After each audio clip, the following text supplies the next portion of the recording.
నమో మహద్భ్యో ఋషిభ్యో గురుభ్యో నమః. దేవుడి మందిరంలో విగ్రహాలు పెద్దవి ఉండకూడదా? ఉంటే ఏమవుతుంది? స్టీల్, వైట్ మెటల్ విగ్రహాలు పూజకి పనికి వస్తాయా?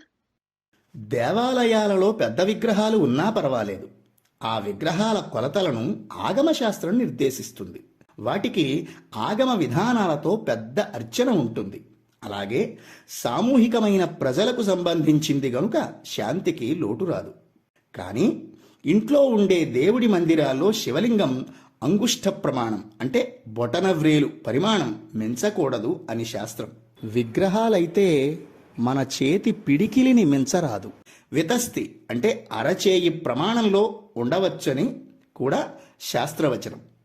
అంతకన్నా ఎక్కువైతే తగిన విశేషమైన అర్చనలు శాంతులు చెయ్యవలసి ఉంటుంది.